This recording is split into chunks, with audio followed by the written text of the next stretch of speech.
Wait, what? Huh? Yeah! We're back, baby. We're back. All right, so we're gonna run it back all over again. Hold on one second. No, I'm just joking, everybody. We are here. Woo! Thanks for sticking around for that. We figured it out, peeps. We put it there. You can hear me now, right? You can hear me now, right? Alrighty. What's going on, Queen Serb? What's going on, Fieldy Panda? Nightbot already putting in the work tonight. Thanks for all the can't hear you, where's the sound? Dang, that sucks, man. That was such a good intro. Man. We'll get it next time. We're going to be here for a while, right? Alrighty. So, today on the stream, we're going to be working on some critiques. They're coming straight from the ZBHO Dojo. And, the sound on the stream isn't working. Just, yeah. But if you want to, you can join the ZBHO Dojo, and you can post your work for me to critique here live on Pixologic. So if you want your work critiqued, you do need to post a ZTL. You got to make sure that that link is downloadable by anybody so that I can download it freely, okay? But if you want an anatomy critique, that's what we are going to be doing, anatomy critiques all night. And then we're going to get into our Meatball Holder. So if you weren't at the ZBrush Summit, I brought in a guy holding a giant meatball. It was great. And so we're going to show you the progress on that right now. So this is what we got. Atlas is no longer holding a meatball. Okay. But figured I would put like a city around here that's like developed around the Titan.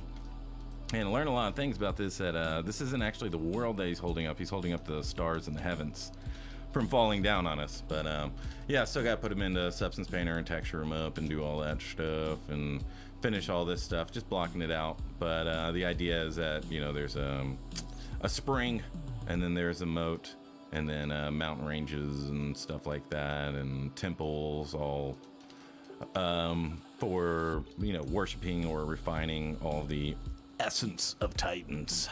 So Yeah, that's what we're doing. But first, we are going to get into some anatomy critiques. This one is from Astral. Alrighty, so let's talk about this. Okay. So first thing is we gotta start polygrouping things. Alrighty, BSR. Skip your note. Right there. Alrighty. Right there. Done. Done. Well, alrighty. So we've got that. Let's polygroup this. And then let's BML. Skip this note. Let's get the head. All this stuff. So we can just have access to everything, okay? So let's take a look at the torso for this one. So it's looking pretty good. I would make it a bit thinner though. Make it a bit thinner, especially in the back. It's just very manly. Unless you want her to like look like a bodybuilder or something like that. But yeah, I would bring this down a bit more. Right here. Let's see, clavicle's looking pretty good. Your sternocleido, I would bring it a little bit closer to the center. Let me see if I can do it. All right, so here you want to have that pit of the neck, especially for someone as athletic as you're suggesting in your sculpt. So here we want to bring it to the head of the sternum, right? Everybody can hear me. Is sound good? Too loud? Is the music too low? Is it too loud? What's up? What's up? Are y'all hearing music twice? Are you hearing it 3 times? It sounds like y'all are hearing it twice. Is that good? Okay. Alrighty. So let's get into some different ones. Dun, dun, dun, dun. Alrighty. What's going on, baby's first puke? Astral, what's going on? 31ization. Thank you very much, Queen Serb. Okay, so we got that. The jawline or the master just seems like it's not here. So I would give it a little bit more. All right, the chin, you can shorten it up a little bit. I would say the distance between the nose and the lips is a bit too much. That's generally characteristic of males. The forehead is quite blocky. I would, I would bring this back. Remember, you have the forehead and then a ray of sunshine going down to everything, right? So by everything, I mean the temporal arch and then the brow right here, okay? Your eye fat should be okay. I would like to see a little bit more of the bottom orbit, at least in its construction. So we're gonna make sure that's a little bit further down, right? Because the outside of the orbit is the lowest part, right? So if we get a, let me just get my skulls ready because I always use these.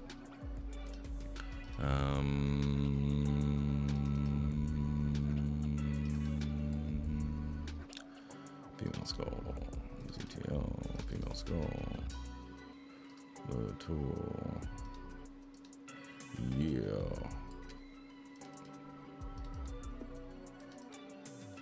Male skull.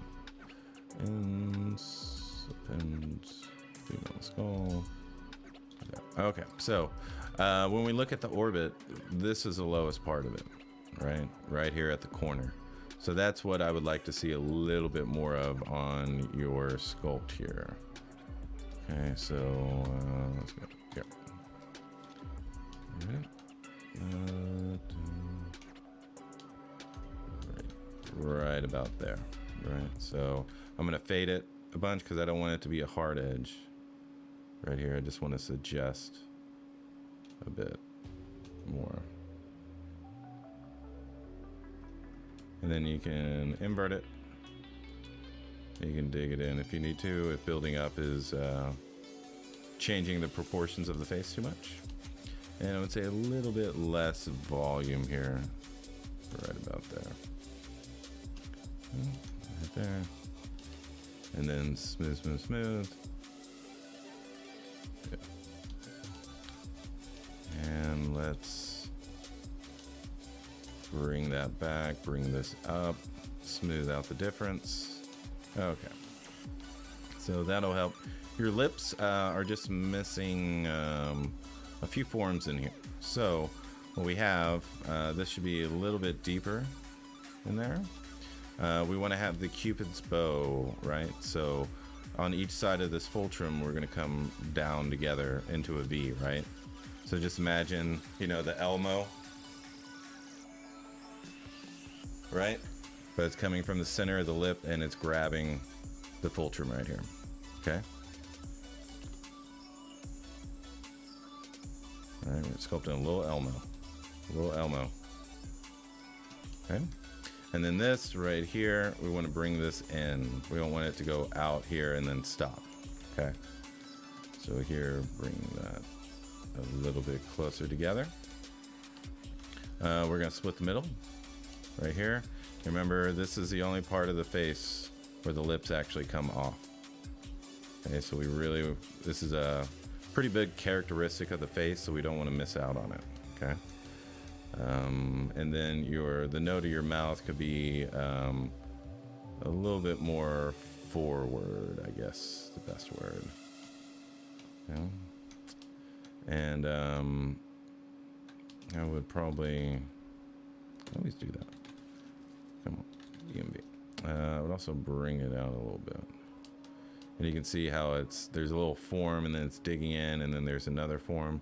So I will tame that a little bit. Right there. And then for the nose, this is a little bit too hard of an edge. We definitely want to have the form, but we don't want to have hard surface elements on fibro-fatty tissue here, right? Is everybody listening? Real quiet in the chat. Real quiet in the chat. You know I don't like that. You know I don't like that. Alrighty, so right here, gonna bring this up, back up into the nose. You got the little treasure trove here, which is good. You know what's important in the nostril. Jim boogers. Okay. So something like that, and then you can kind of ease and bring in skin and age and all that, and kind of bring those forms together a little bit more. Okay. Let's see. I would say just make sure that it doesn't get wider and wider and wider as we go further out, right? So it might be my sculpting, maybe I adjusted something. But we want to have it equal distance around the eye. Here it's a little bit too thin on the bottom. That's probably due to my movements just a moment ago. Alrighty. So next you're kind of missing your nasal labial fold here. I would bring that. What's going on, Frederick Lynn? Been a long time, brother. Appreciate you being here. Hope you're doing well.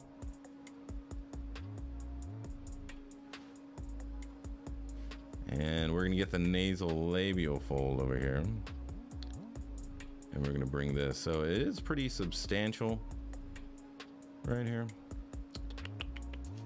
Right, and then you're just gonna smooth it out.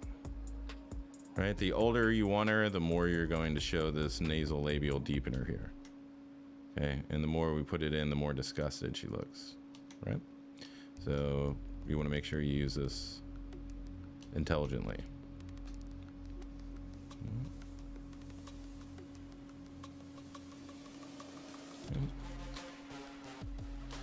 The erotic anatomy of wisdom that permeates and percolates through the Dojo. Alrighty, so we have that, and then this angle that we have now, kind of want to emphasize the malar a little bit more. So this is kind of like a front plane here. Okay, and then your Zygmac is looking pretty good. Right there, it's looking good. Be very careful that doesn't get too convex, and then make sure that your jawline is in front of your ear. You can have a little bit of padding here for your parotid gland that creates saliva, but it doesn't. It just depends. You know, I see females with super hard jaw lines. I see them with no jawline. You know, so it's kind of up to you in terms of how much you want to articulate that, or up to the reference. Okay. So if we want, let's see what this inflating the lips will do. See if it makes it feel a little bit closed. I want it to feel like one's on top of the other. Here, it's looking pretty good. A little bit more form on the top of the alar. Right here. But yeah, nice subtle work in the nose. Good job. Let's see, the front, the top of the chin.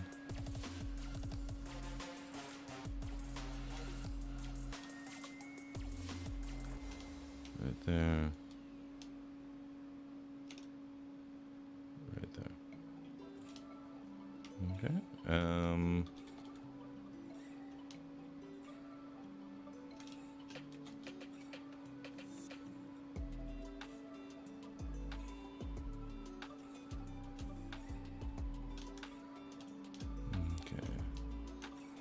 Alrighty, so that's looking good. We'll finish it off with the canthal tendon here, making sure that's going to the infraorbital furrow.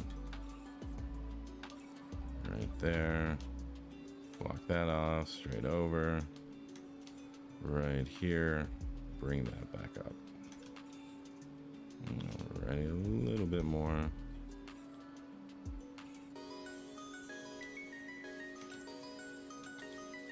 Alrighty.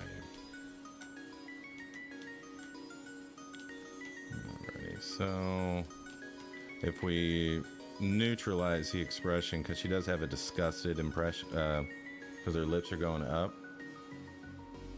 right? So we gotta bring that down to kind of neutralize this expression a little bit more. Something like that. Okay. Let's see. Let's take out the harshness of this forehead and ease this temporal arch over here, just so it doesn't hit the light. You see that little flat area right here? I'm trying to smooth that out. There we go. Okay. So let's worry about this halftone right here. Smooth it out, kind of even this out. So it seems, so it keeps that nice youthful feeling, like right there. And then at the chin right here, you're gonna have that little mark. So regardless of, like, let's take a look at John Candy real quick.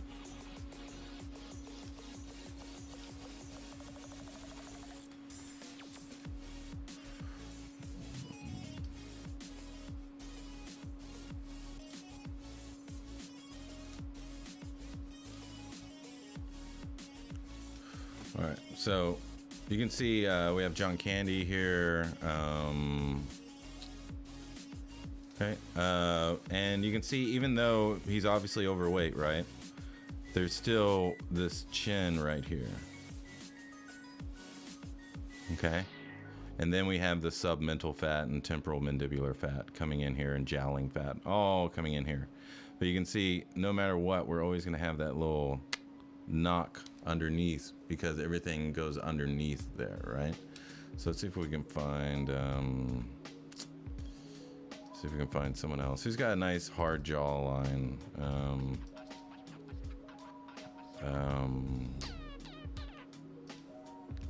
Let's look up.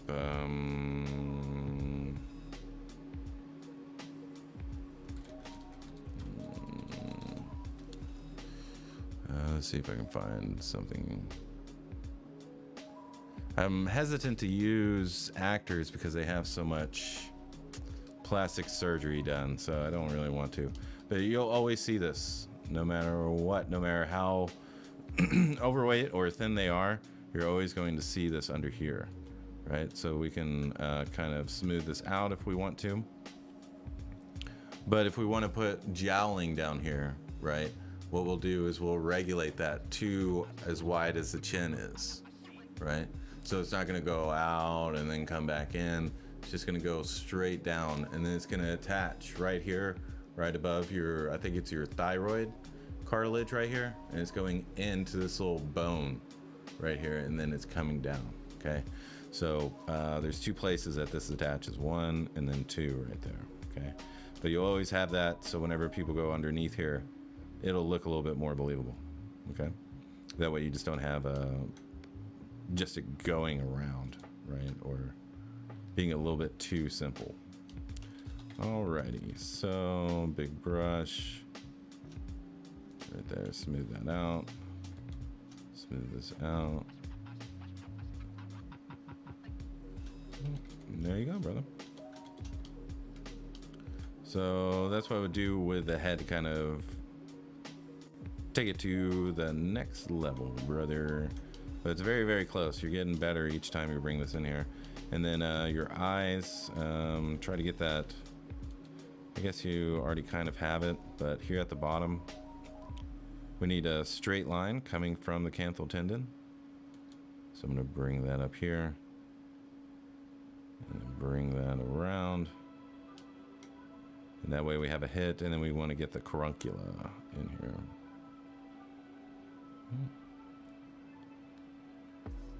Yeah, I would say this is a little bit too close. That, make sure it wraps to the eye and then comes out. And then possibly a little bit more solid on the eyelid. Maybe this was altered in the dynameshing process. Maybe it was a little bit more. Okay. But what I would do next is I would start putting hair on her and eyebrows and all of that to really frame the face, because I think the cranium is looking good. Straight across from the nose, that's looking fine. And the posture of the neck is looking good as well. Okay, so I would definitely say go ahead and start putting hair on her for your next critique. For the, let's see, let me just fix this a little bit, make it a little bit more beautiful. Okay, but yeah, I would do that, and then bring this neck and make sure it's coming to the head of the sternum here, and that you have this pit of the neck. Okay, so I'm gonna get really, really sketchy now. All right, and you've got your esophagus here. Okay, you've got your sternocleidomastoid, and you need a jaunt. So halfway down, you should have something that comes out like this. So, like, right there, you're gonna have this little jaunt come down, and you're gonna get this little triangle of fossa, right? Fossa means an empty spot, empty area right here. And around here, definitely not on the lateral side, more on the medial side, is gonna be the head of your clavicle. And then you're gonna have your sternum here, okay? So, yeah, do that, and then have this go in, and then your trap is looking pretty good. Your clavicle is looking good.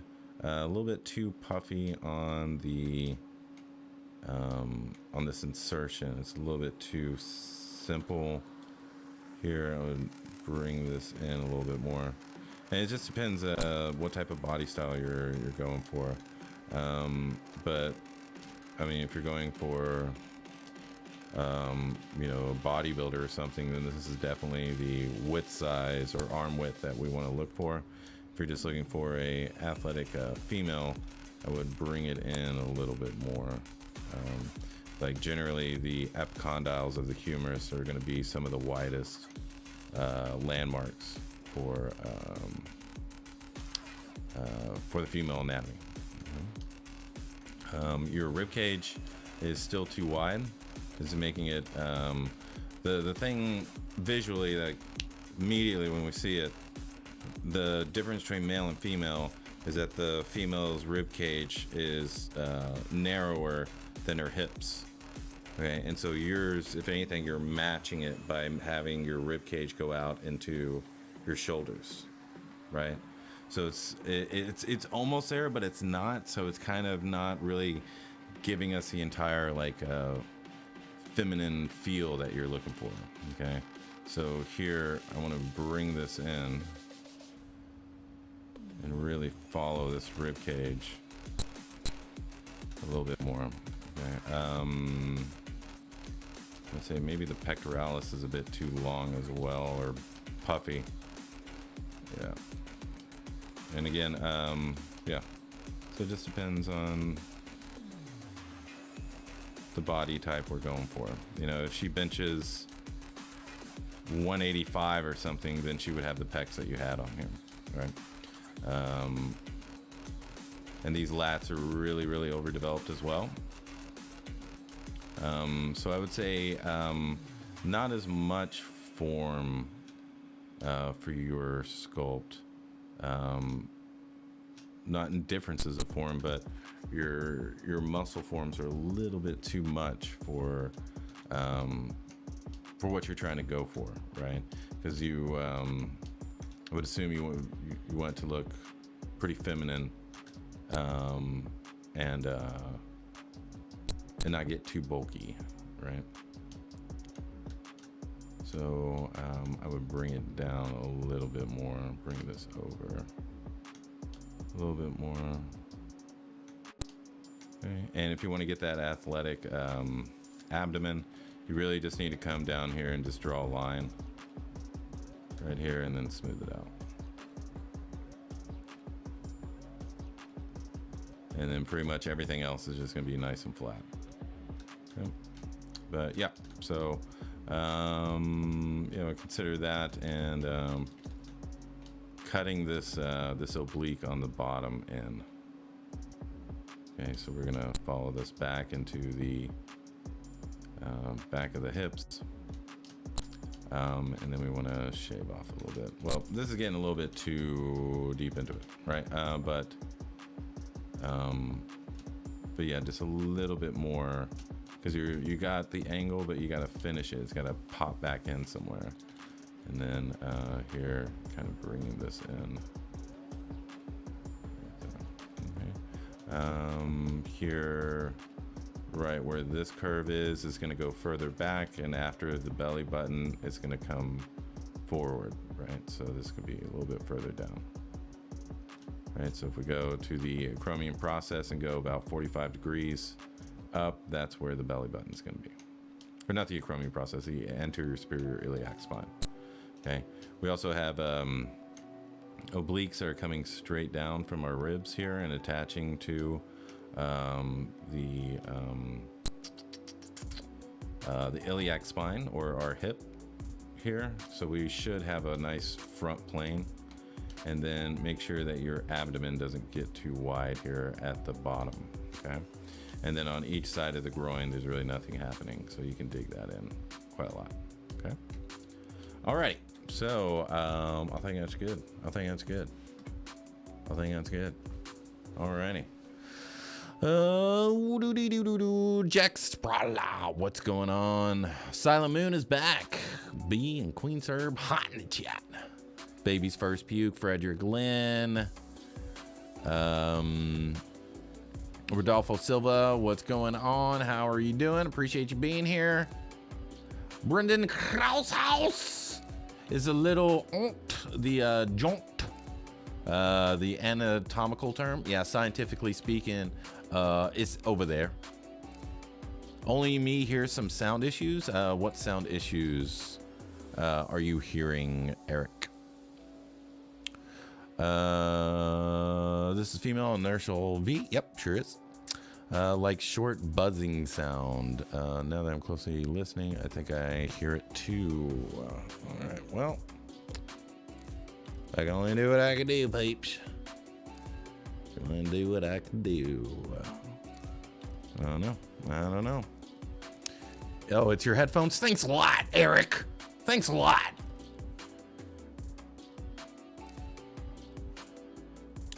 What up, Dojo? What's going on, Mandibles? Eric Zan in the house. Mandibles, D-Zinc.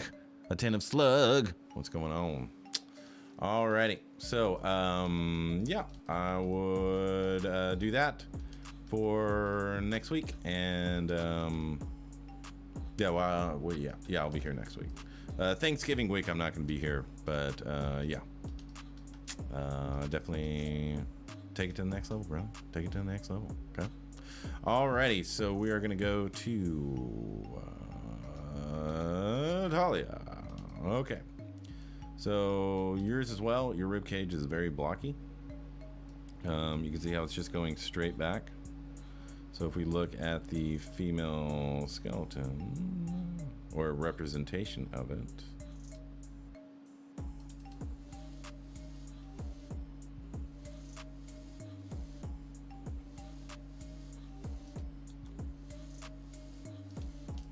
Okay. It's got one more curve, right? You have the flatness of the sternum, and then it's gonna slightly go down, and then it's slightly gonna go back, and then it's gonna have one more flap, right? And then if we take a look at yours, you can see it's very square. It just goes up, dank, and then goes straight back. Okay, so we need to fix that. So I would BMB, bring this in, bring that out.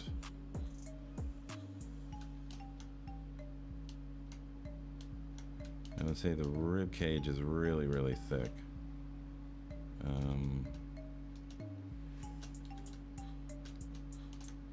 Yeah.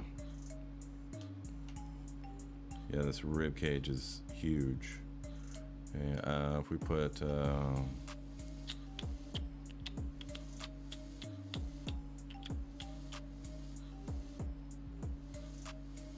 see.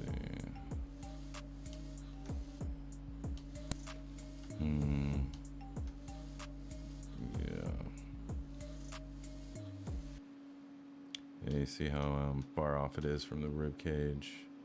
You really, especially for females, you really, really have to wrap it directly around the rib cage. Like there's just no way of getting around it. You can't really see how far off this is. You have almost an inch, and then the breast attaches, and then here on your sternum, you have a whole lot of space before you reach the bone, right? So if we just look on the internet real quick, we just type in Bony Landmarks. Go to images. Okay, we got these right here.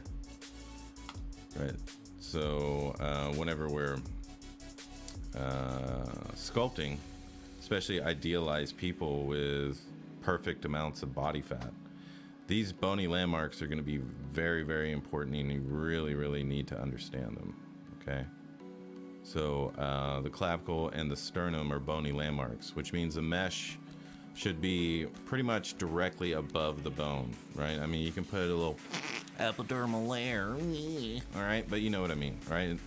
I consider it al dente, okay, to the bone. And so the sternum is one of those things, and so is the costal arch right here, or your costal cartilage, okay? So these things we need to represent. So we've got 1, 2, 3, 4, 5, 6, 7, 8, and then 9, 10, 11, 12 is going to be more obscured due to the obliques attaching in that area. Okay. So for this, you know, your breast is pretty much sitting on something, and what we need it to do is lay on the rib cage, right? And so we need to bring that back, right? Everything is wrapping around the rib cage, okay? And then generally the larger the breast, the lower it will be beyond the 5th rib. Okay, so if we have them too low, then it's going to seem, she's going to seem older than what you're looking for. Okay, so make sure they aren't too low for the size. Okay, alrighty, and then we can see how far off this is from the Costal Arch. Right here, right there. Da, da, da. Okay, and then we have more ribs here that we can actually sculpt and use for our bony landmarks here, right? Because this is what we will usually see. And especially if she's going to have, because she's got, you know, an outfit on, so also she's going to either have a bra or something that's going to ensure that her breasts don't fall too far below the 5th rib, right? So we want to make sure we have all that. All right, and over here, same thing. We're going to use the skeleton to our benefit. Right here, and then put that right there, okay? And so now when we look at this, it looks a bit thinner. Even here in the back, I'm going to shave off some. Okay, especially here on the side and here.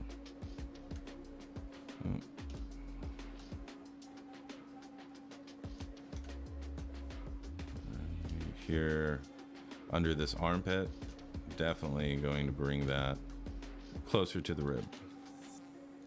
Okay, so here.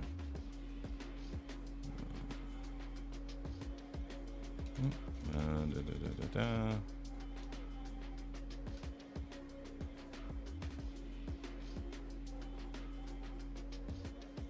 You can see, just ensuring all this is on the rib cage. It's gonna give you a whole lot more space to sculpt everything. Okay, so yeah, and smooth it out, smooth it out, smooth it out. And again, you know, if she's gonna have clothes over all this and her abs aren't gonna be showing or anything, then, you know, the torso's done.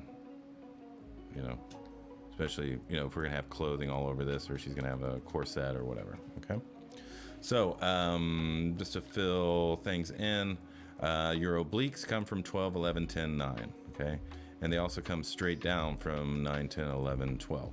Okay, 12, 11, 10, 9 right here. This 9th rib, we're going to attach our internal oblique right here. From there to there. 10 right here. Going from that rib, and we're coming down. 11 going to the hip. 12 going to the hip. Okay. And then we're going to have our external obliques, which are going to be coming from in between each one of our serratus muscles, and we're coming obliquely forward. Okay. So we're going to have 12, 11, 10, 9. Okay. All that. And so what this is going to do is going to give us this front plane of our oblique here. Right? And then our anterior superior iliac spine can sing on its own. Okay. Now we have this. If your breasts were all the way down here, then we wouldn't have this space here. Okay.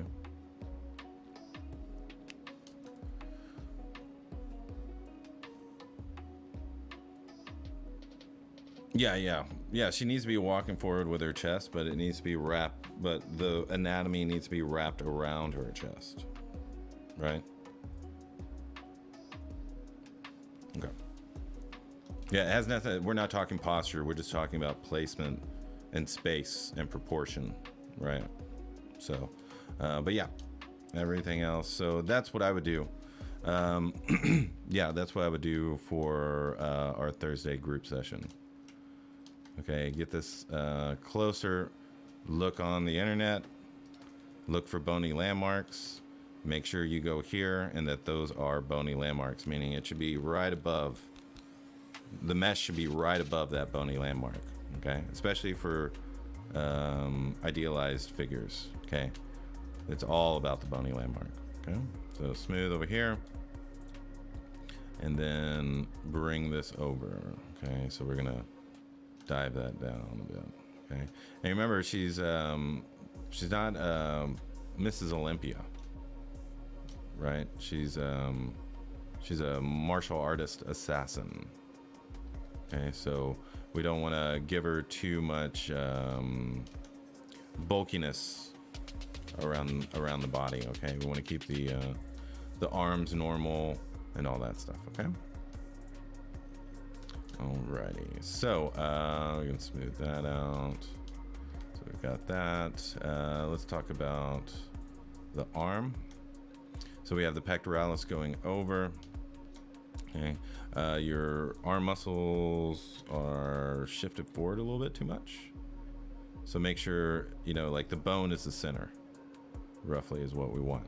Right here on the arm, make sure that the arm is going, especially the bicep, is going straight up and down the humerus, okay?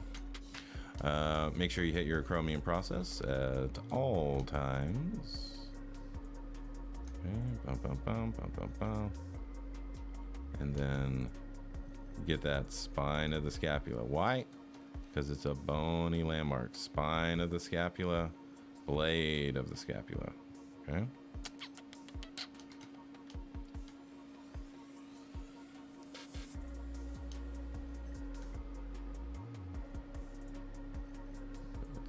Okay. Alrighty. So the rear delt is coming over here, coming over there. So we need to fill the space in a little bit more. Right here. And then your tricep is going to fill in the rest of this area. Okay. So your tricep, well, everybody's tricep, not your tricep. Everybody's tricep is their trajectory should be right here. You have this little nook. Got that right there, and then you got this other curve in between in between this curve. Okay. Okay. So that's what we need to have. So I'm gonna mask my deltoid, and then I'm gonna bring this. Let's mask this as well. Because one thing we don't want to have is like space in between here when everyone you've ever known and ever seen, whenever they have their arms down like this, your lat and your teres major and all this is going to come together, right? So I'm just going to get the inflate brush and have this come together. Okay, we don't want to have that space or those McDonald's arches on the back. Okay. There. This is looking good. I would give it a little bit of a hint that it's going into the humerus here.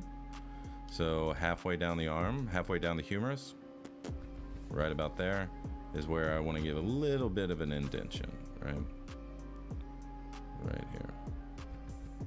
And that's the end of the deltoid. So then I'm just going to smooth everything out around it and build it up just a little bit, just so it's not just a cut line, that there's actually form associated with it. Okay, so this, we can bring this down and over. So we don't want McDonald's arches for the pectoralis as it's going over the bicep. All right, want it nice and even. And generally what I do is I'll sculpt the pectoralis and I won't worry about the breasts until the end. Okay, so that's the reason on the last female we didn't see any breasts on there, because it's more important to understand the pectoralis underneath and how that's contributing to the overall impression of the chest, right? So here, let's get your hair out of the way.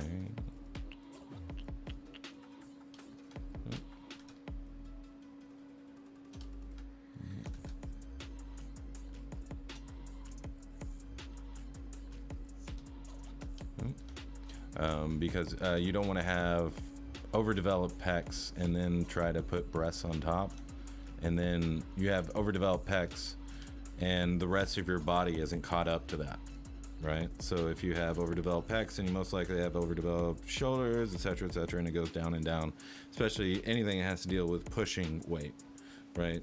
So this is the only way you can really increase your pectoralis size. So so I would do this and really lock down the shape of the rib cage here, so you can understand it a little bit more, right? And generally, you'll even see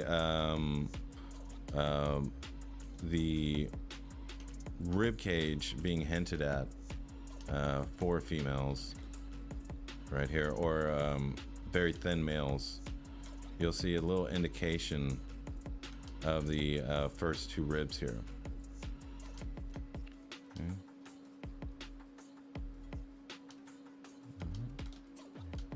And get that.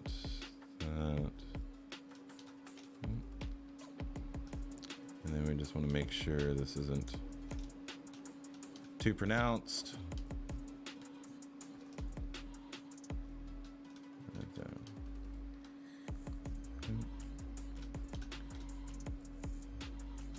Right there. Okay. So I'm just going to worry about this side since it is out of symmetry. But yeah. So that way you can kind of understand, 1, 2, 3, 4, 5. This is where the pectoralis is. You can dig underneath there. That your breast is going to come out and then go back up into the fifth rib. Unless it's larger, then it'll go further down the rib cage. But be very wary of the size of the breast and where you place it on the rib cage. Okay. Yeah, really hit the sternum right here, especially the head of the sternum.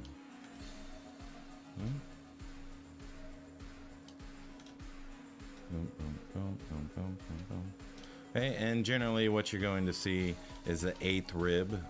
Whenever they're standing, or especially when they have their chest out, you're going to have this cut right here, and then the obliques are going to come after that. And that's going to be around the 8th rib, right? Or it is the 8th rib, right? So 1, 2, 3, 4, 5, 6, 7, 8. Okay, so this is the one that we usually see whenever they're doing the vacuum pose or taking a deep breath, where they have their hands up and they're taking a deep breath, right? And so we'll see this right there. And then after that, it's just the oblique coming down. So we're not going to see any more of it, okay? But you can emphasize the rib cage if you want. You can dig it in here, bring that around, right?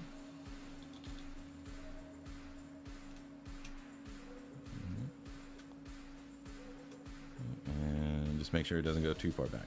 Okay. Yeah. All right. What's up, Hannibal? We got a bunch of peeps up in here. Thank you very much for showing up. Miss you guys. Alrighty.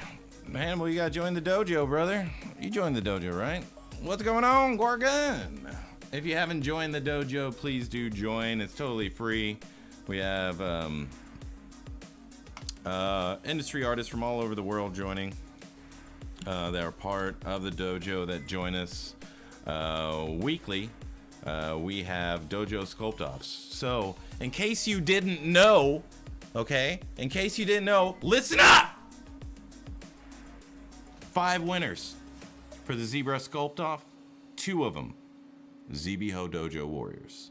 We took 40% of the places this year. Next year, it's going to be 60. How did we do it? We joined the dojo, and we did the dojo sculpt off every time it was available. Generally, it was once a week. Okay? And so we'll have different themes, we'll have different concept art, and you have to follow the rules of the sculpt off, right? So that way, whenever you actually go to the sculpt off, you've had plenty of practice, you've had plenty of experience, and you're not gonna freak out and go against your normal workflows, right? So definitely join us. You don't have to be a master. You don't have to be a professional or anything like that. If you just started ZBrush, if you've been using ZBrush for 10 years, join us in the dojo. We do it Thursday nights, 9 p.m. Central Standard Time. But that doesn't mean that if you can't be there at that time that you can't join, right? So I either post a concept or the theme the day of, and then, you know, if you're on the other side of the world, just do it when you wake up and then turn it in. There's plenty of people that turn it in the day after or before we usually sculpt. But yeah, if you want to hang out with a bunch of people that are very interested in winning the dojo or winning the ZBrush Summit Sculpt Off, then you need to be here. Okay, the Dojo Sculpt Off, 3 hours. Stick to the ZBrush Sculpt Off rules. So if you want to join the dojo now. Join the dojo now.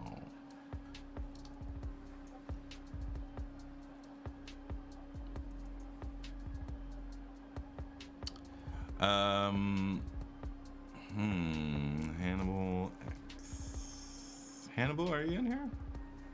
Let me know when you get in here, Hannibal. Where are you?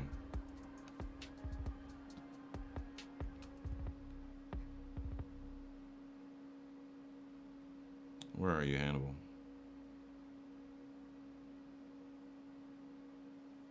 Yeah, let me know when you join. Let me know when you join, so I can hook you up, all right? Just message me, let me know, okay? Alrighty, what were you talking about? Yeah, so the ZBHO Dojo and the Warriors and Legends within just basically dominated the Sculpt Off this year. So if you want to be part of that, if you want to be part of the winning team, join the dojo. Alrighty, so what else?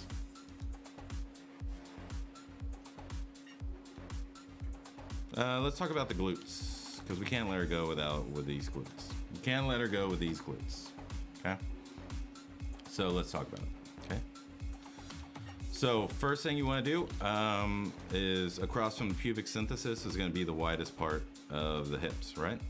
So, and this area that I'm sculpting over is called your great trochanter.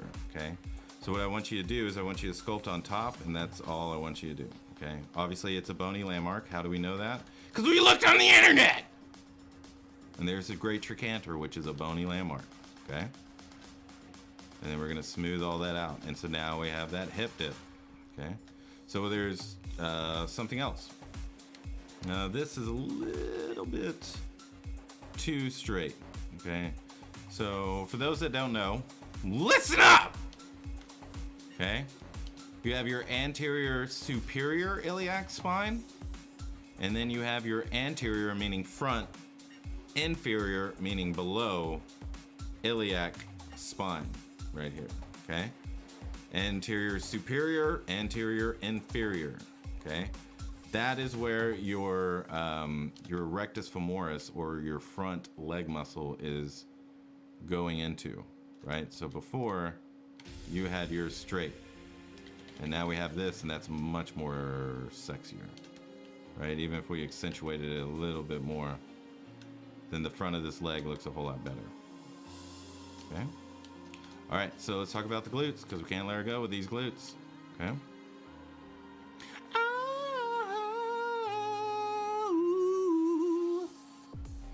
All right, so we have two parts to the glutes. We have the gluteus medius, okay? I call that the shelf. And that's gonna go into the great trochanter, into the great trochanter, into the great trochanter. And then it's going to end here on the posterior iliac spine. Do you have two spines? Is there two spines in here? I don't think there is there?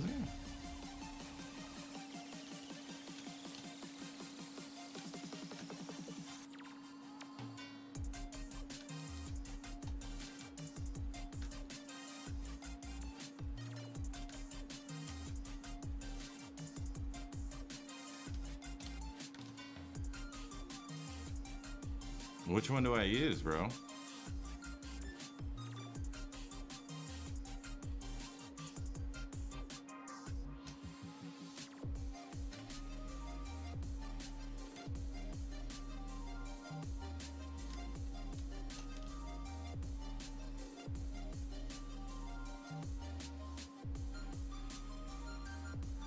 guess it's this one. All right, so we'll delete hidden. Oh, yeah, we'll delete hidden. So, now we have that. Jeez, man, what are you doing over here? You got 2 hips up in there. Okay, so we got Gluteus Medius here. The shelf going to the anterior or the posterior iliac spine. Okay, so we're gonna have that right there. Smooth, smooth, smooth. Okay, and then we're gonna have the glutes, the gluteus maximus, go down and attach, go towards the great trochanter, towards the great trochanter, and then as we get to the sacrum and further down, then this is going to go off into the side of our vastus lateralis, which originates from the bony landmark of the great trochanter.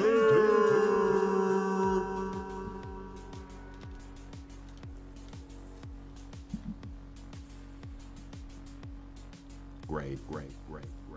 Trochanter. Great. Trochanter. Great. Trochanter.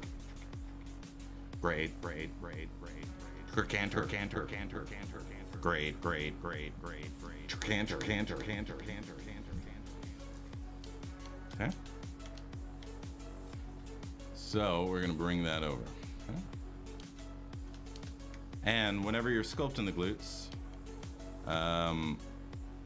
you want to make sure that most of the meat's towards the center, and then it's going to dive off.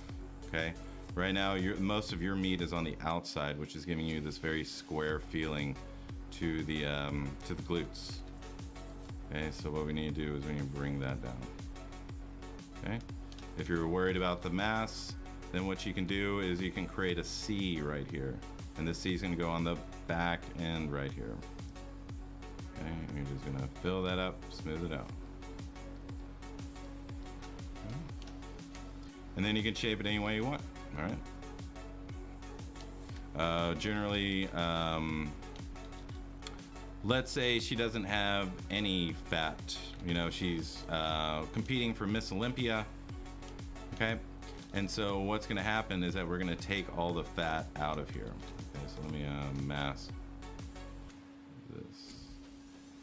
Okay, so we're going to take the fat out of here. So it's just going to come directly from the end of the tailbone, right? The end of the sacrum, right here.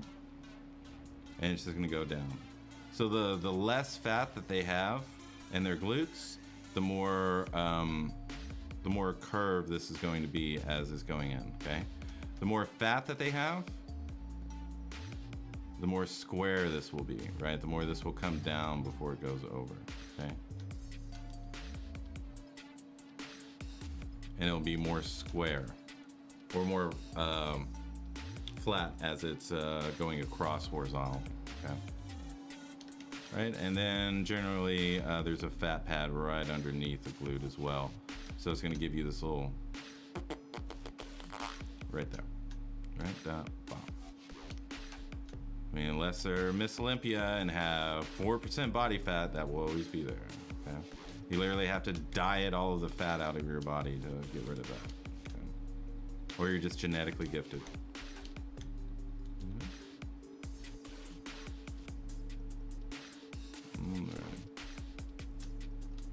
Okay. So that's a much more believable booty.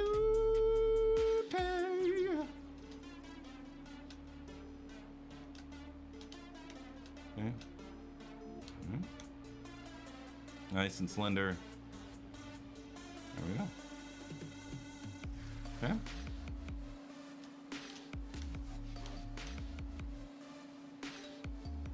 All right. Crinkly bottom. Oh yeah. Let's see. Where were we? Do you think walking with the chest? Okay. Ooh, looks like I got a lot to go back and fix. Yo, you gotta be. The overall shape of this. Manuel Beatty. What's going on, brother? Yeah, it's been a while since before the summit. It's been a while. Sanjay, what's going on? Lay 38, I just joined the dojo. Welcome. Welcome, welcome, welcome. Hangry Tooth, speed sculpts? Yes. Yeah, for the sculpt off, yeah, we do that every Thursday, 9 p.m. Central Standard Time, or you can just, whenever the theme is posted, time yourself for 3 hours and do it on your own and turn it in whenever you can. Okay. Baby's First Puke, where do people post to get your critique for their models? That is in the critique submissions here in the dojo sculpt off, or in the dojo right here. Okay.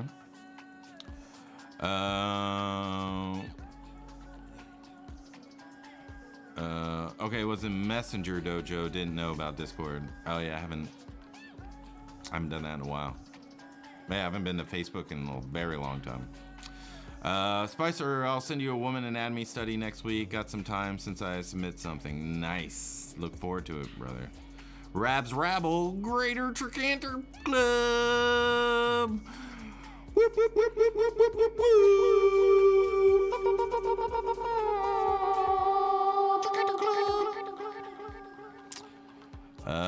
Thanks, Sifu. I'll get on this ASAP. Sounds good. Sounds good.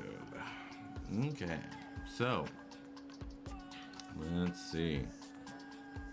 Alrighty, peeps. So yeah, we got a whole lot more interesting shapes out of this. This looks good. Okay. Alrighty. Okay.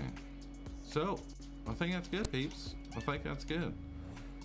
Anybody else? Anybody else? Critique submissions. Okay. All right. Well, we will get to some Atlas. Okay. So let me show you my reference board for this. Okay. All right. So, when you are doing an anatomy heavy piece like this, especially in pose,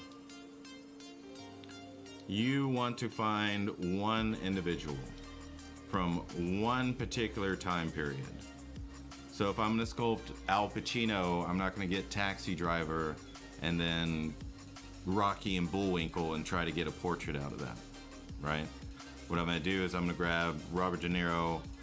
You know, if they want Taxi Driver, then I'm going to rent the movie. I'm going to go through the movie, and every time that I see his face, I'm going to stop and I'm going to clip it and I'm going to use it as reference, right? So you want to get him from a certain time period. So for this particular sculpt, I got Chris Bumstead from this year's Mr. Olympia, right? So that way, everything's highly consistent whenever I choose to use any type of reference from him, right? What's going on, Carbon? Appreciate you being here, brother. So, this is not from the internet. None of these images are from the internet. This is from a YouTube video, okay? And I paused it, and I grabbed the reference, and then I put it up. Okay, so whenever you're trying to get a body in motion, then you need to watch the video, because you're going to get a whole lot more from that than you ever will a Google image search. Okay, so and then getting the back in a bunch of different positions that were relevant to what I was sculpting. But yeah. All that good stuff, peeps. All that good stuff. Okay. So basically, that's what I was doing. Going through here and getting everything I needed so that I could reference it while I was sculpting it. Okay. And this isn't done or anything like that. Okay. So next, I want to get my expression. So use Superman, Man of Steel, to kind of guide me in terms of the facial expression and what it's looking for, because I don't want him angry, I want him stressed, right? Like he's not angry, he's just under, a lot of weight. So that's what I wanted to look for, because if you get that rage if you grab a rage and you think that's effort, then he's gonna look like he's angry, even though you don't want him that way. Okay. And then in terms of the globe or the heavens, grabbed all of these. You see, I kind of use this method here, use these lines, because you know, this is what is known in history, so I kind of want to make it familiar to everybody. And then doing more and more research, you can start bringing in little things that tell the story, right?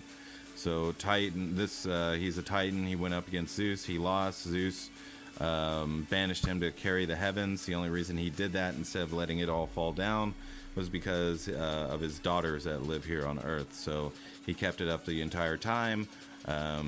He was tricked by Hercules and One Tail to continue holding up the pillars, because Hercules had the 12 labors and he had to get the apples from his daughter's garden, but no human could take the apple out of the garden. As soon as he brought it out of the garden, it disappeared. So a Titan needed to go there. So Hercules held up the heavens, and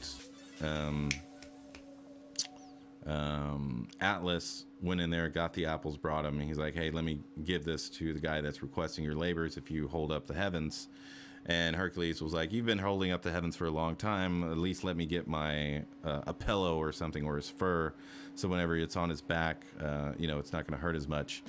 And then Atlas was like, okay, and put it back on his back, and then Hercules left. So you know, those type of things you can start bringing in here. If you study Hercules, you know, he has a club that he made of oak, so you could put a club on the ground. You could put his lion mane in there. I think it was a lion. Yeah, I think it was a lion. You can put that in there. I put an apple up here so that to symbolize, you know, his interaction with Hercules. And then Perseus came by, and since Hercules betrayed Atlas, Atlas gave up on humans and treated Perseus disrespectfully. So Perseus brought out the what's her head? What's a head? Medusa's head, and then turned him to stone, and then he became the Atlas Mountains that separate. It's on the northern side of Africa. I think it separates the Mediterranean Sea from Morocco. I think something like that. So yeah, so all these things studied. And then started bringing this all into the sculpture. And so, you know, an anatomy study can be a whole lot more than that, right? And then all these methods and all these symbols and all these things you can bring into your other work whenever you want to symbolize something, you know, metaphorically or whatever. Okay. So, yeah, that's what I did. And then let's see. Yeah. But yeah, can I send them all for critique next week? I think some roasting from pro might help my sculpting skills improve. Oh, of course, brother. Always here to help you out, brother. Always here to help you out. Go ahead and feel free to put it in there. But yeah, so just gonna be sculpting and noodling and doing all this stuff. Feel free to ask any questions about anatomy or the industry. But you know, I'm just gonna get to sculpting, brothers and sisters. Jeremy De La Cruz. I always catch you on stream. Thank you very much. I appreciate that. Rabs Rabble, Spicer, do you critique half human creatures as well? I'll critique the human part of it.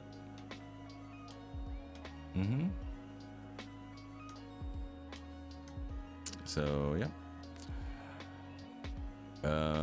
Yeah, feel free to put that in there, brother. Feel free to put that in there. Okay.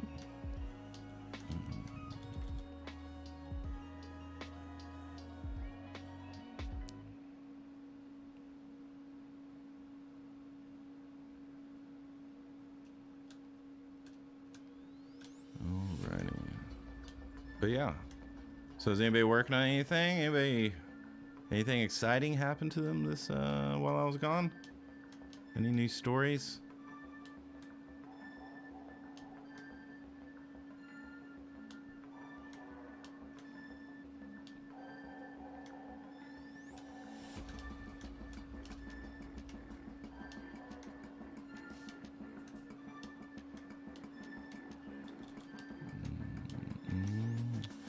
What kind of stories? Hey man, the best ones.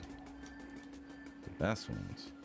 Anybody, you know, get taken hostage and put into a bank robbery situation? You know, those type of stories.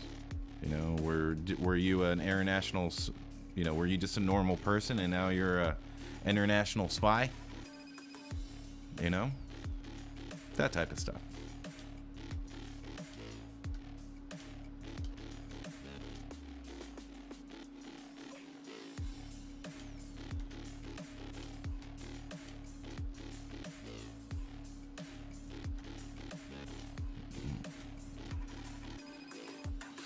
Carbon 4444, reworking the Frazetta Moonmaid. Need to look at more horses. Oh yeah. They have a horse in ZBrush. Was in the Z-Zoo. It's just the Z spheres, but you know, if you're looking for proportion and all that stuff, that's pretty much set.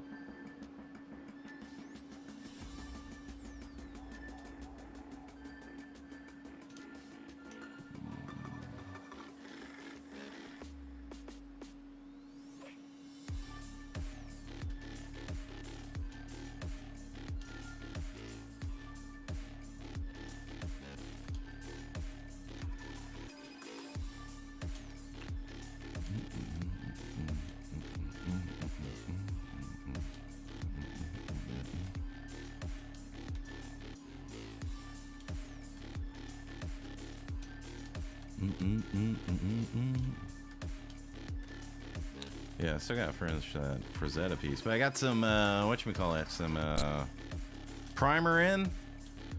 So I'm gonna be 3D printing pretty soon there, brothers and sisters. Yeah, Zizou's really awesome. I love Zizou.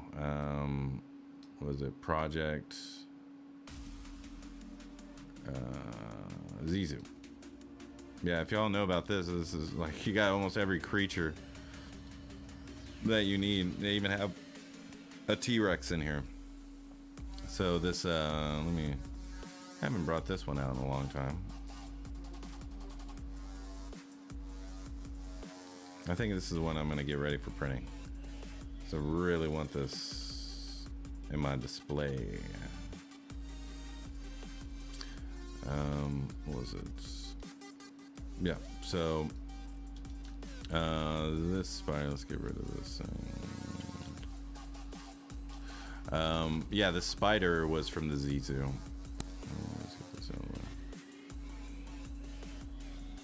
So yeah, I would definitely check it out. It's very, very useful. Very, very useful. Have you done animations where you have to change the muscles manually? No, but that has always interested me. I'm always interested in that type of stuff.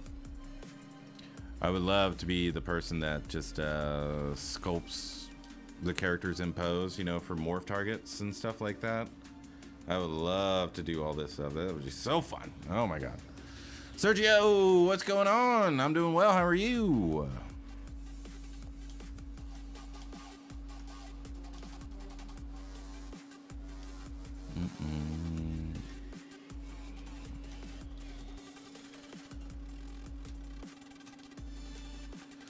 Got done with the David, so I'm gonna get him ready for print later. Hell yeah, brother. Did your printer ever come in? Didn't you get a new printer, Carbon? If you got a 3D printer, put it down in the chat. Let me know what type of 3D printer you have. Put it down in the chat.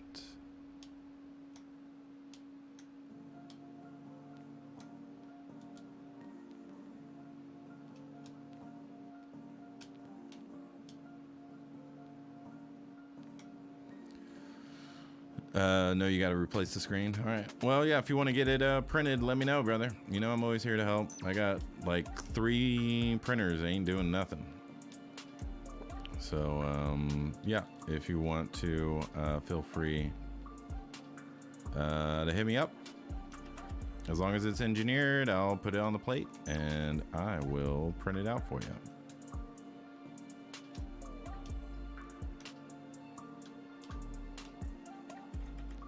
I'm struggling with super dynamic clothes and capes. Any advice? Marvelous designer. That would be the only thing. With capes, you can use the dynamics are already in here. Yeah, you can already use the dynamics already in here. Let's see if we can do something like that. Let's insert. Where is he? This dude. Okay. So let's delete this. Okay. And then let's get a plane. Insert plane. Take solo off. Right here. It's right there. Oops. Go right here. I like to have double on. So under display properties, put double. Put it where you want it. Put it where you need it. Put it wherever you want it. Make sure you have enough geometry here. And then dynamics. Usually I put the strength down to around 1 to 2. And then collision volume. And then run simulation. And then you got cloth.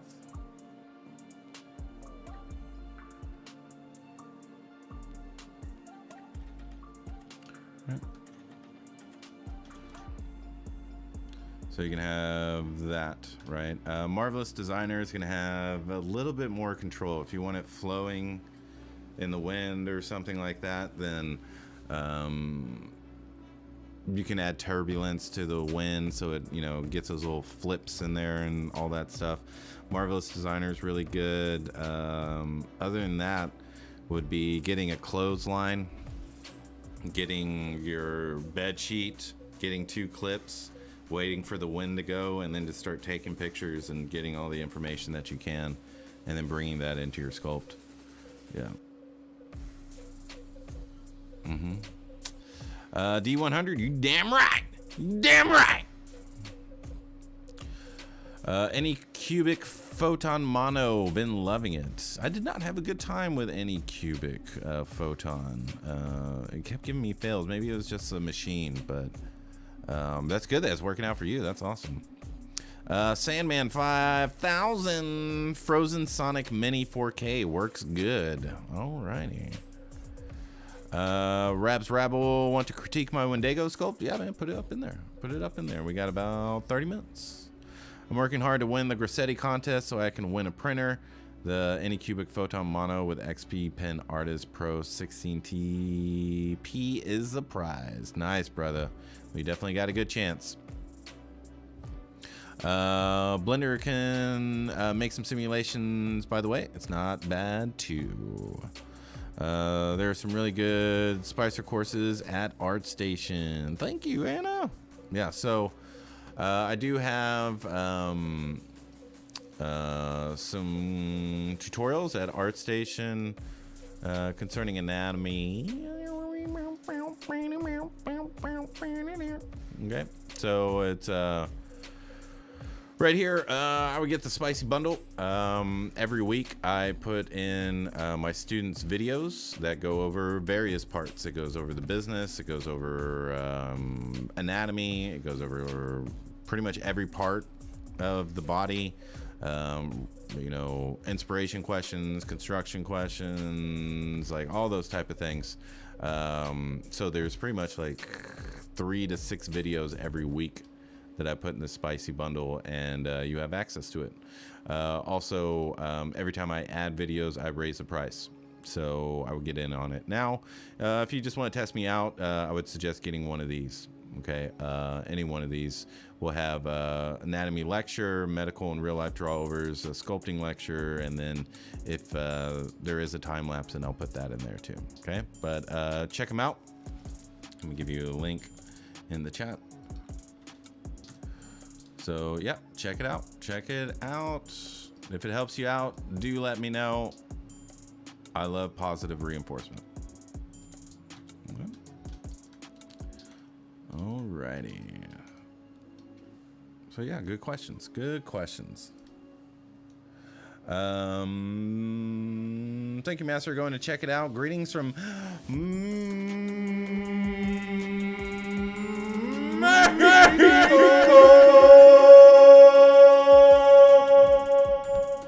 Nice to have you here. Hola, señor. ¿Cómo está usted? Was the last ZBrush update any good? Oh yeah, every single one was good.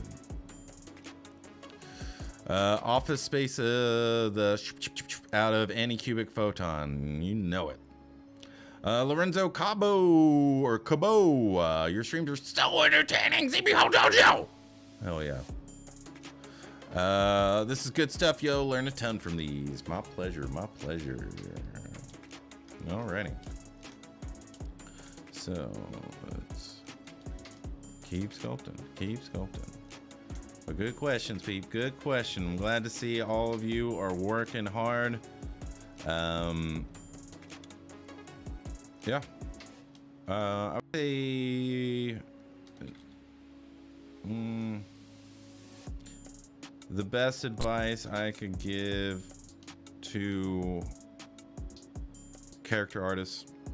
Have you done any skull rings? Not yet, but I definitely want to. I definitely want to print out a ring and at least design one and have it created for me. But best advice if you are, not best advice, the advice that I would give to anyone starting out trying to look for a gig is do not rely on that. Have you done any skull rings? I'll make them. Oh, hell yeah, brother. Shine Man 5000. Coming in hot. The thing you want to do while you're looking for a job, obviously, is, developing your skills. You need to decide where you want to go, okay? Do you want to go into games? Do you want to go into collectibles? Do you want to be open for both, right? Because using game art techniques you can apply to collectibles, right? In terms of dings and surface noise and all that stuff. Of course, you can do it in ZBrush. You can also do it in Substance Painter and bring it into ZBrush, right? So understanding that workflow will open you up to more doors, right? But you don't want to just always be applying and doing art tests, right? You want to act like an entrepreneur while you're looking for that job, right? So if you like creating collectibles, then you will either sell your STLs or you print your STLs and you will cast and mold them and send them out, or you just send out the printed model, right? You need to create something that's developing income for you as an artist, whatever it is, so that you can either save that money and be able to take time off of work so that you can really buckle down and become more and more valuable as an artist, or allow that to give you a modest life, or maybe even a great life if it sells, right? And it really hits off. But you need to act like that so that whenever someone from a studio or a FX house or a collectible studio comes to you, you're already making enough money to live. You're already making enough money to have a life, that you don't need a job. You don't need to take any job that comes to you just so you can have it and just so you can stop having the job, right? You don't want to be in that position, because recruiters can smell that, right? They can smell desperation. They can smell that.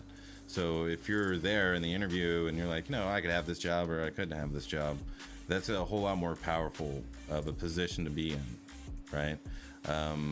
So always act as an entrepreneur while you're looking for your gig, because other than that, you're going to be, if you have a day job that you don't like, you're going to be stuck there, working 40 hours and then having only a few hours a night and all of your weekends taken up by ZBrush and sculpting, right? So you just want to slowly build it over, depending on how much time you have. Is a year, years, months, One question you want to ask yourself is, if I needed to get, say, in 3 years, I want to be a character artist at such and such studio. All right. Say you want to do that in 3 years, okay? And you plan that out. What you need to ask yourself is, how do I get that done in 6 months? What would I need to do as a human being to cut this 3-year goal down into 6 months, or a 3-year goal down into a 1-year goal, right? And you only know what you know, and you're gonna learn more about what you don't know as you go along, right? But you don't want to give yourself so much time that it's gonna take 3 or 4 years for something. You want to ask yourself, how do I make this a smaller amount of time and reach the goal, right? Would I need to stop playing video games?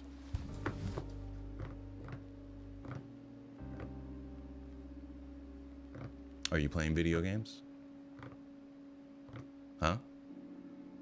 Are you freaking playing video games all day and all night? Guess what you're not gonna be? Guess what you're not gonna be? Working in the industry, because you're playing video games. Jesus, come on, you know better. You know that. You know that. Here's here. Oh, look at my KD spread. Yeah, well, let me get this new skin. Gosh, I wish I can get a job in the industry one day. It's not gonna happen. I'm telling you right now, it's not going to happen. Not saying you can't play video games. I play video games. I love video games. Okay? But you also got to have a balance, all right? Don't let it be your day. Let your day be your work. Let your day be your goals. Let your day be that next step you're taking to your dream. And then reward yourself at night with some games. Okay? And do that. You should want to sculpt more than you want to play video games. You can start immediately, but it's going to take some time to train your mind to think differently, all right? And by the way, New World is great, Queen Serb. Thank you very much. It's really good, okay? It's really good, okay? So, that's what you want to be doing, okay? Not to say you can't have fun, not to say that you can't play video games, not to say, hey, you know what? I've had a long day and I just want to play some video games and just... I'm not saying don't do that.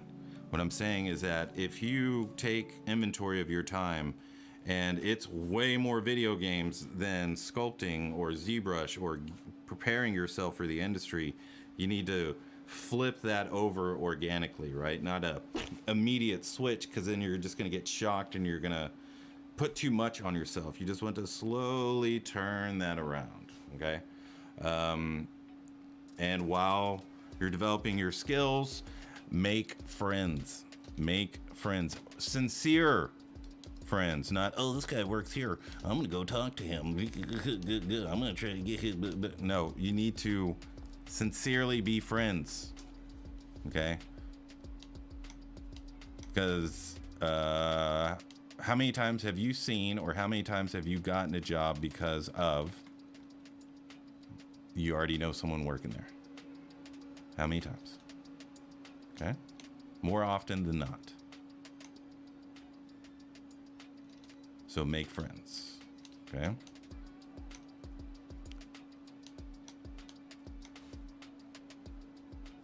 But all right. So that's the advice I would give character artists that are looking to get gigs. Don't wait. Create things that you can sell. There's a huge digital market out there for you to brand yourself. You don't even need materials. You don't even sell physical goods, right? All you're doing is creating STLs and selling them, okay? There's plenty of sites. You can put your sculpt up there and they will engineer it, promote it, sell it, and then give you 50%, okay? And if you've got 10, 20 pieces up there, you could probably make a good bit of change as long as the artwork is good, right? If you have 10, 20 pieces up there, you could probably make $300-400 a month just off of that. If your job is paying you, you know, whatever it's paying you, and that's a certain percentage, then you know you can probably cut back on some hours now that that's kind of working out. Develop some marketing strategies, understand marketing, all that stuff, become an entrepreneur. So it's one thing artists are missing. They're missing the business side of things, right? You're missing the business side.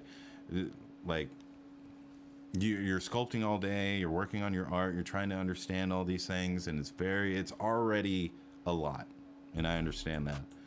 But in between, not every single day, right? But in between, sometimes learn some marketing, learn the business side of things, understand why you should charge things and why you shouldn't charge things. What's a good deal? What's a bad deal? What's a project that's going to take more time?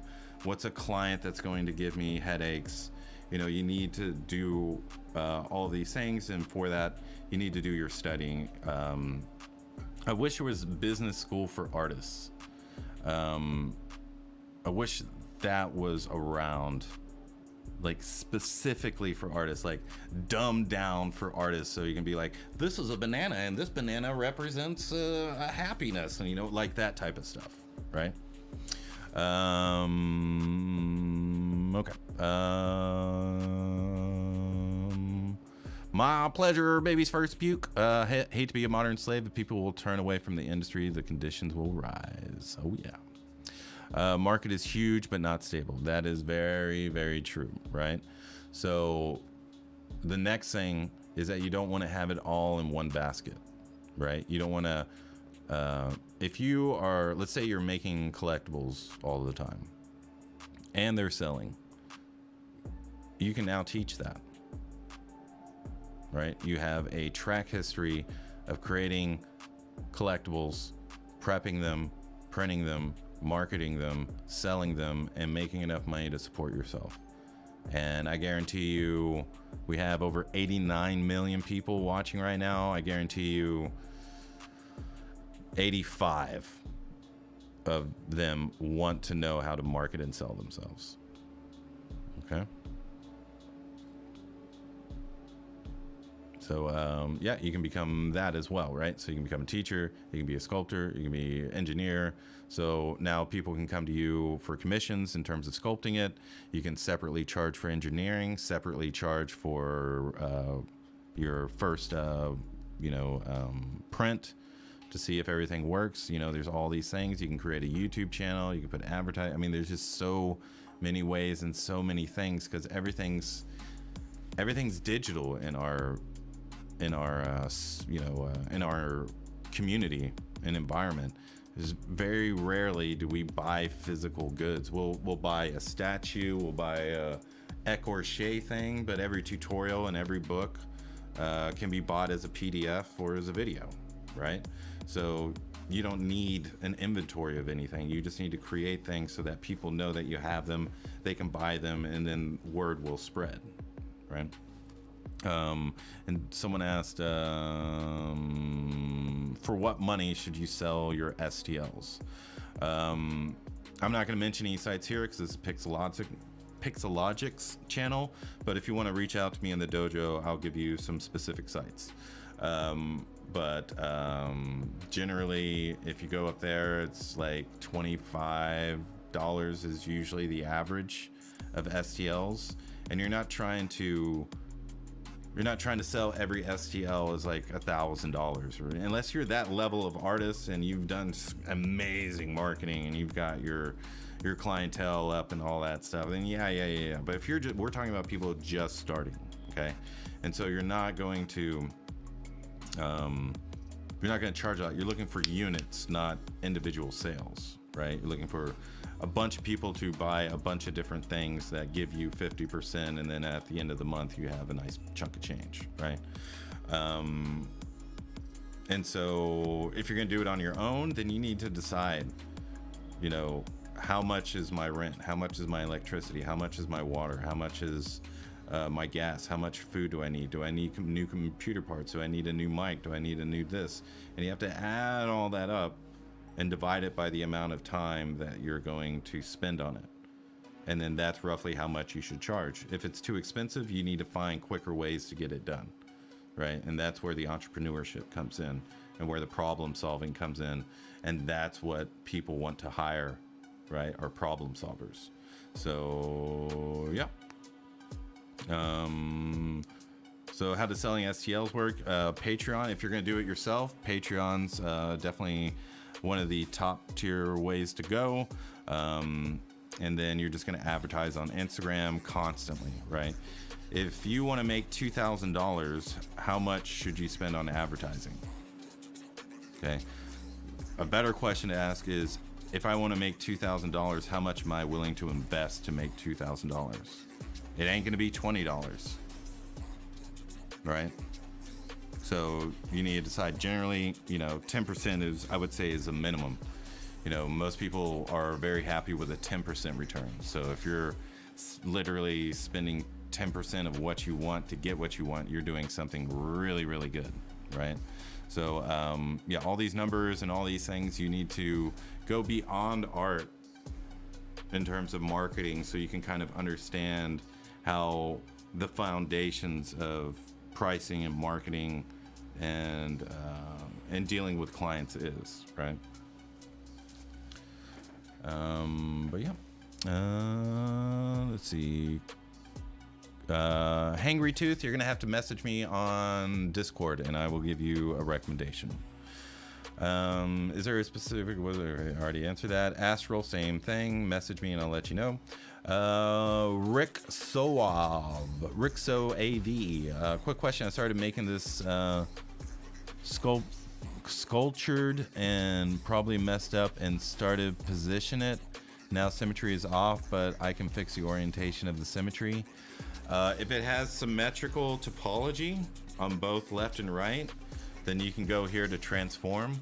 You can activate symmetry and then press use posable symmetry. If you do have like a game ready mesh that you posed and did all that stuff, then this should work. And it works on each subdivision level. You don't want to go to the highest and then activate this, right? Because it's going to take a very long time to compute. So you want to go down to the lowest subdivision level, activate it, let it compute it, go up a level, activate it, let it compute it, and go up, and so forth and so on. And it will take way less time, and it definitely won't crash your computer that way. All right. Quick question. You can get old and sick in no time on front of the computer. Oh yeah, you gotta stay athletic. You have to stay athletic, people. You gotta move around. You can't be sitting down all day. Okay, you gotta have a balance. 3D asset NFTs. NFTs is another way to go. I don't see a lot of like industry art making a big splash in NFTs, right? So very derivative type things, like orcs and elves and demons and all that stuff. It's usually unique things, usually portraits, usually things that people can put themselves into, right? Which is what all those, crypto punks, just like 8-bit type stuff that people can recognize themselves in, right? And then there's a bunch of other little niche-y things in NFTs to do there as well. But yeah, you can go that route as well. I mean, there's just so many ways to make money digitally right now that if you haven't got in, I would get in today and start figuring that stuff out. This is a real deal. This is the advice most artists need, since they gave people a lifetime of conundrums. Oh yes. Thank you very much, brother. I'm glad that these are helping. Mr. Junior Woody 74, do you think there are enough people buying STLs for printing or selling after they bought it? That's kind of like out of your control. The only way that you can prevent that is selling the 3D printed STL and not the file. That's what I do. Like, if I feel like selling one of my sculpts, then I put out there selling 3D printed model. No STLs will be given, because I don't want my original art out there for everybody to have, right? So if they're interested, they buy it. If not, then that's fine. You know, that's kind of like the position you want to be in, right? If it's, you know, derivative stuff like orcs and elves and stuff like that, and miniatures, and yeah, you can probably put the STLs out there. I don't know what the percentage is of people ripping it off. I know there are certain countries that are more prone to ripping and sharing things. There's Discord channels dedicated to group buying STLs of $25. So, you know, I think my Thor I sold for $40 on Gumroad, and a friend of mine was like, hey man, they're in this Discord group buying it, where like 8 people will put $5 together and then they'll buy it, and then all 5 of them get it, right? And so, yeah, that will happen. So, yeah. Isn't the 3D market oversaturated already? How do you find something unique that people will buy? The 3D market is never going to be oversaturated. Right? Now, if you're saying mediocre work, it's oversaturated, yes. Absolutely. But exceptional work will always sell. Right? So I wouldn't worry about oversaturation. Like, there's how many movies have there been made? How many movies do we get a month? Netflix, Hulu, WB, Max, all those, you know, we get movies. We get 20, 30 movies. It's just a ridiculous amount of movies every week, right? Or every week, every month. Yet everybody still goes out and sees them, pays to see them. And if they're good, everybody will pay to see it, right? So I wouldn't worry about oversaturation. What I would worry about is finding something unique that people will buy. That is a personal question to every artist, okay? People can tell you're doing something you love, and people can tell you're doing something to placate to the market, okay? So you need to find a balance of that. You need to find something you truly love to do and sculpt in a subject matter that means something to you, and then put that in a digestible way for other people to consume. Okay, easier said than done. Yes, I know. But the first question is, what do I love the most? What makes me the most happy? You know, if it's entertainment, then what is it? Movies, games, comic books? Okay, if that's the answer, then what movie, game, or comic book? Of that, why is that important to you? Oh, well, there's this one scene. Okay, well, what does that scene mean to you? Oh, it reminds me of this and this and this. It always makes me feel good when I think about it. Then maybe you should do something metaphorical of that feeling and put that out there. Whenever you're joyous and you express joy, other people feel that joy, right? So as long as you are making your viewer or your customer feel something when they look at your art, whether that's the joy that you put into it, to the mysticism, the whimsy, whatever is, you know, whoever you are, as long as that is truthfully being brought through your artwork, then you've succeeded. If it sells, then great. But that first part is what's most important, you know. If you want something digestible, then you just do the standards. Batman, Superman, Wonder Woman, all that stuff. You're going to run into licensing issues. I'm not going to give any advice about that. But, you know, you want to be wary of doing that and making a career out of stealing things from greater IPs, right? You just don't want to be known as that person. So be careful, okay?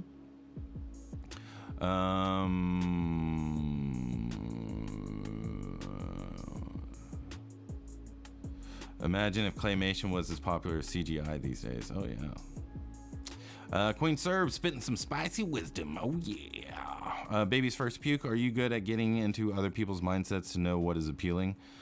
If I'm talking to a client, I'm pretty good at it. The easiest way to do that is to ask questions. Don't let them, you know, like, hey, my name's Bob and I want you to sculpt something for me. Okay, what is it? It's this and this and this and this.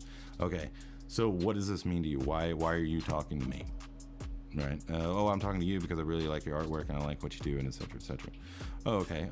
So have you ever done art? Have you ever commissioned art before? Yeah, I've commissioned art plenty of times. Blah, blah, blah, blah. Okay. So what happened to your last artist? Why are you not asking him to do this? Oh, well, because I like the way that you do this and this and this and this and this. Right. And you're going to ask these type of questions, like, okay, what does this piece mean to you? Why do you want it? Where is it going to be? These type of things that, because you're trying to mimic the feeling that the customer has within the artwork. So you need to understand what that feeling is from their point of view. Why is it important to them? These type of questions. A great 2 questions is, what if everything goes right and everything goes perfect, what does that look like to you? And then they'll describe exactly what they want, right? You just have to kind of condition the question for them to be able to just express openly what they want, right? And you know, if it's client work and it's a company and they want such and such likeness, you don't really have to go through that, right? They're going to be like, hey, this is a standard price. Do you accept it or not? Yes, I do. Okay, get to work. Okay, when do you expect to have it done? This, blah, blah, blah, blah, right? And that's a client relationship, you know, that type of thing. But yeah, and you definitely want to get into psychology. You know, psychology is very, very important. To be empathetic, to be sympathetic, to be able to feel the room, right? To be able to read other people's expressions. All these things are very important to being able to communicate effectively to people on the internet or even clients.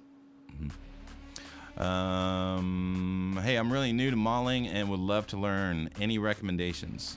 First thing you want to do, depends on, ZBrush has got a great library of things. I would definitely go and check out the Pixologic classroom.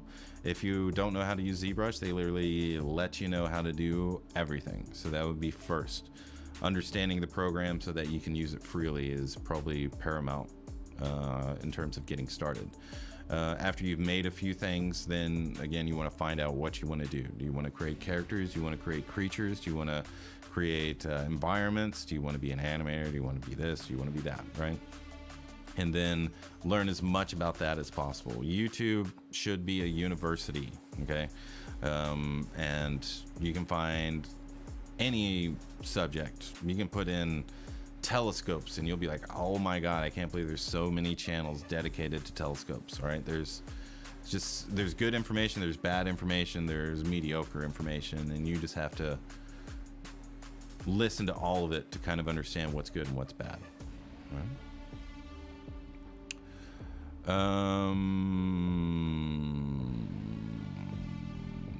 Is that when they walk in your dojo with your back to them? I should have brought a notepad. Have you tried sculpting in VR? Thoughts? No, I want to, but I'm afraid I might get dizzy. I don't know. I have, whenever it's concerning things close to my eye, I get very motion sick pretty quickly. At least I used to, so I don't know now. Would you say ZBrush is better than Blender? And I'd like to learn characters. ZBrush is amazing. ZBrush is thoroughly amazing for sculpting, character creation, environment creation, detailing, illustration, all of these things, right? There's plenty of programs out there that you can use, you know, to start off. But, you know, if you're going to get the industry standard program, it's going to be ZBrush. It's not going to be Blender. Yeah. There was a coworker of mine, a modeler at the mill, Paul L. He was obsessed with VR and sculpting. Oh yeah, I bet you it's great. I bet it's absolutely great to just sit there and walk around your model and really take a look at it and just see how large it is and all that. I'm pretty sure it changes the game completely. Yeah, I might get, yeah, what? Yeah, I might get that. I might get the medium or whatever it is, so I can start sculpting, because it looks like a whole lot of fun. A whole lot of fun.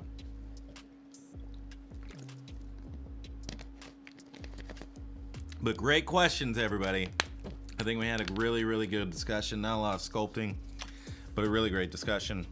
I hope it helped you out. I wish I was this eloquent and informational at the ZBrush Summit, because I was a fucking doof at that thing. I had so many vampire jokes. You don't know how many vampire jokes I had. And I froze up. All right? I froze up.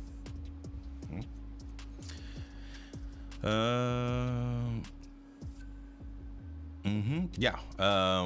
Yeah. now the industry's more like, I don't care what program you use as long as it goes in the Unreal Engine. I don't care what you use, right? There's industry standard things that they purchase and give you to use to create their assets. Some places will not allow you to install any other programs. Some are like, you can't install Messenger on it. You can't install Pure Ref on it, right? Like the computer's locked. So you might just not have access to Blender. So, you know, but you definitely always will have access to ZBrush, right? So I would definitely do that, right? If you're a freelancer and you're indie, yeah, there's not going to be many standards, right? They just need to have the FBX and need to have it and have it usable in their engine, and they don't really care, right? So so yeah, if you want to take the safe route and you don't want to show up day one to a studio and you had to, you know, like, hey, I accepted the position. Okay, when can you start? Can I start in 2 weeks? Because you're gonna have to crash ZBrush for 2 weeks to then learn it, and now you're gonna have to go into the studio and be extremely effective very quickly, or you're not gonna be in the best spot, right? So you might have access to these other programs, but you will always 100% have access to ZBrush. So I would suggest learning ZBrush as much as you can, you know, even just being technically proficient in it and being able to create things in different ways is going to be very, very valuable to a studio, right? So yeah, just be careful with that, okay? Yeah, we got some industry people here agreeing. Okay. Yeah. Sometimes I steal assets from Megascan's library and rework them in ZBrush to create a stylized asset. Yeah, you need to work smarter, not harder, right? Like, no one really cares what you brought it out, where you brought it from. They just care what the end product is, right? So if you have a base mesh that's pretty much ready to go, you use it. You don't need to start from a sphere all the time, especially if you need to get portfolio pieces done. You want to work very, very efficiently. Generally, whenever you're working either freelance or in studio, you're going to get a base mesh. You know, if they have characters and, you know, they're making, like, say you're working on a military game, every mesh is going to be the same, right? So you'll just sculpt on that base mesh over for every character, right? Because all the UVs are going to be the same. It's going to work all the way down the pipeline, right? So yeah, it's fine. Yeah, like, you're going to start off with assets anyway, and they're just going to have you, but you're also going to have to create a lot on your own. So yeah, but what is it? Bobby Starbuck, no access to USB ports or email sometimes too. Yeah, sometimes they'll give you a separate computer just so you can check your email. So had that with a freelancer who said that he knew Houdini. He was a total beginner. Yeah. Z Builder, I know Z Modeler. I haven't heard about Z Builder. I'm not sure what that is. I use ZBrush as a main program, Blender as a toolbox for other stuff like Retopo. Yeah. Just make sure you can do it in Maya. You know, if getting a job in the studio is what you want to do, like a AAA studio, they're gonna have standard programs, and that's gonna be Maya, Substance Painter, Marvelous Designer, ZBrush, and then whatever engine that they're using, and that's it. You're gonna just over and over and over again. Okay. Have you ever tried poly modeling before? Oh yes. Yeah, all this stuff is poly modeled. The heavens, all this stuff down here is poly modeled. All these structures, all these rocks, all that stuff. Yeah, I love poly modeling. It's very easy. It's just cylinders and squares. It's pretty easy. Yeah, 3ds Max is usually an option that they provide you. Yeah. Any of the Autodesk suite, you're generally safe using. But some places will be Maya. But I've never heard. Maybe some people in the industry in the chat. At least every place that I've freelanced, they accept Maya, and they say Maya 3ds Max on pretty much everything. So yeah, So yeah, good discussion today, peeps. Good discussion. I hope you all learned something. If you haven't already, definitely join the dojo. You know, you got people like me all up in here, right? They're in the chat as well. You got Harry Mandibles, Queen Serb, Carbon 4444. All these people are legends. D Zinc. Someone else. I'm sorry if I forgot you. Frederick Lynn. And you know, come and hang out. Come and hang out. Industry professionals all day. Okay. So join the dojo and you know, reach out. Say what's up. Say hi. Make some friends, because pretty much everybody here in the legend area, and there's select people, okay? You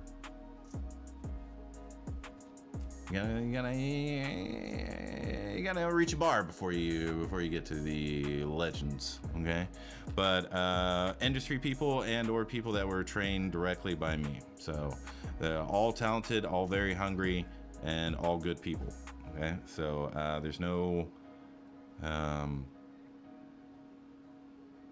a-holes allowed in the dojo. Okay. Let's see. I would say my 30s. That's pretty cool. I tried to learn polymodeling for characters, but always struggle. Is there anywhere you recommend to go for help? YouTube.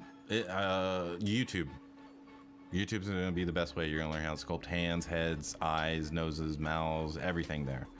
Yeah, just go directly to YouTube and type in whatever question you have. Like usually when you don't know anything, you're going to type in a very layman question.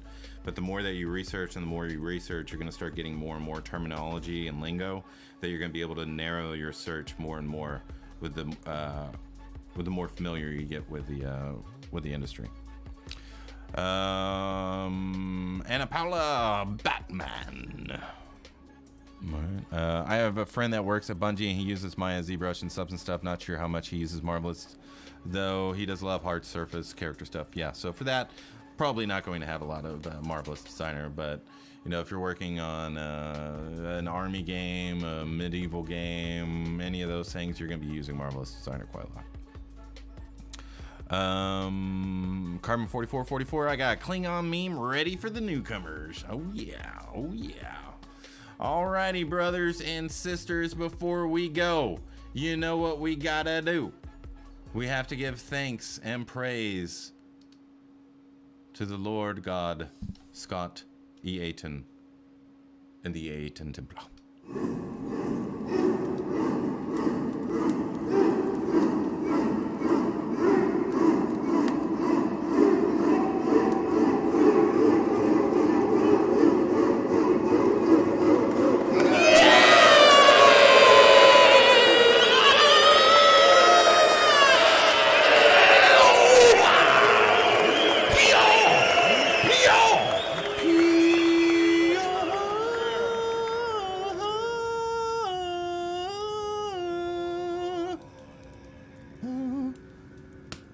Thank you for being here. I appreciate you all. I hope you had a good time. Make sure to like, make sure to subscribe. If you're on Twitch, make sure to subscribe to this channel if you haven't already, especially if you're getting started in the industry. We have so many veterans streaming here directly on Pixologic Live. All really good people, all of them very, very talented, and will definitely give you some very good advice, right?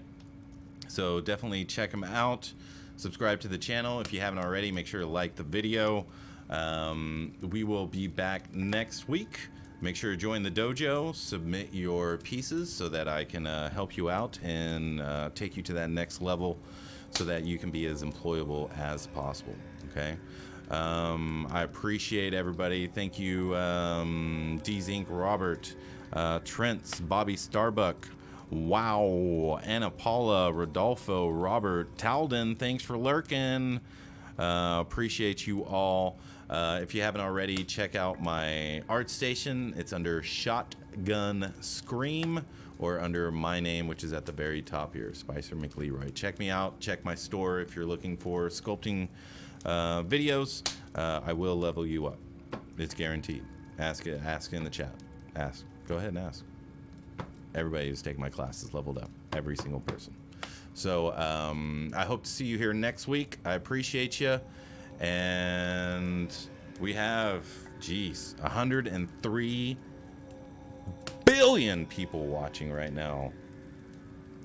But we are all one. One.